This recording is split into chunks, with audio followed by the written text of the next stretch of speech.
All right, take 19, including Illustrator freezing and crashing. Open a new file. File new, click that button, however you want to do it. Make it 1920 by 1080 pixels, pixels, right? And we'll talk about why this size is important later. For now, just trust me. And make sure that your color mode is set to CMYK, not RGB. Then go ahead and open your file. And you don't have that, so I'm going to get rid of that. And we're going to talk about actions, symbols, and swatches in this video because I have presets for you. And those presets, you downloaded a zip file. If you're watching this movie, the link to the zip file is right above the movie.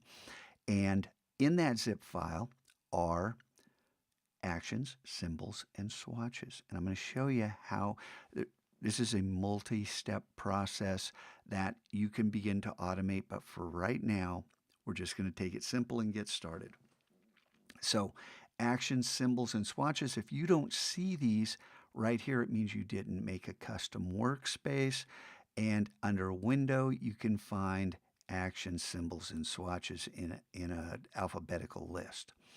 You should know how to do that by now. So actions, probably you have default actions sitting here. I don't know, you may have others. But for right now, I'm going to delete the default actions because I don't really want to deal with them. I'm going to option click on that delete selection because I had it selected, and then go to load actions.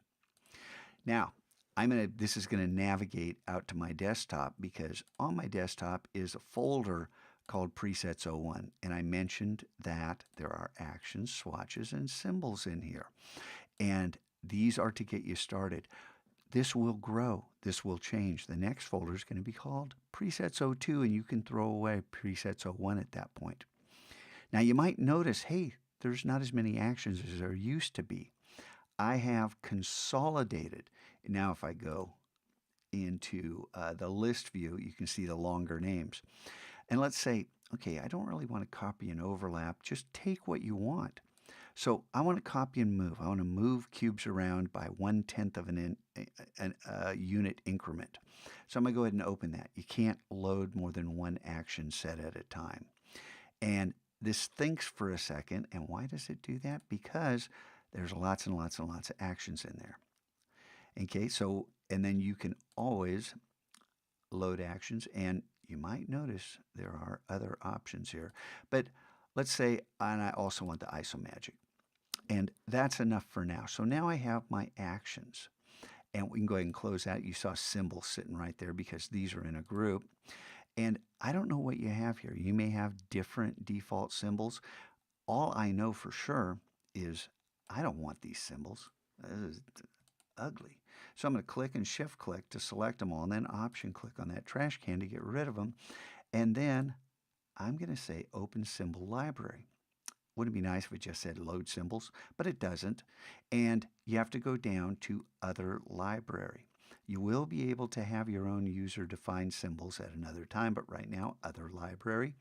And then navigate out.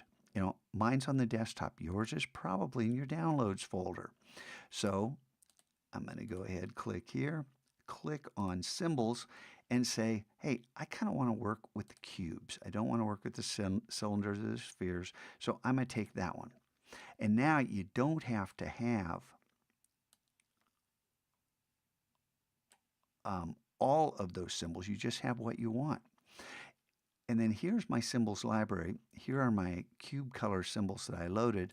I can click, which puts that symbol right there, and then shift click on the bottom.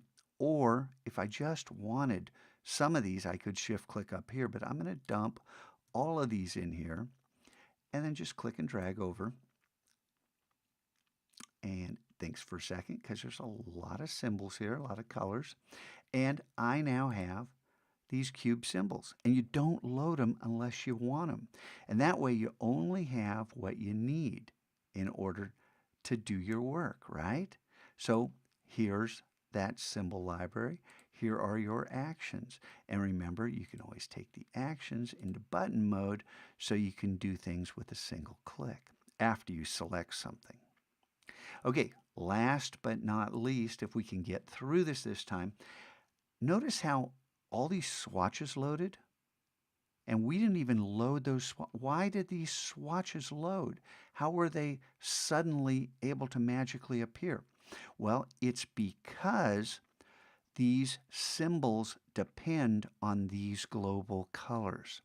So we were able to get these global colors to load without coming out and having to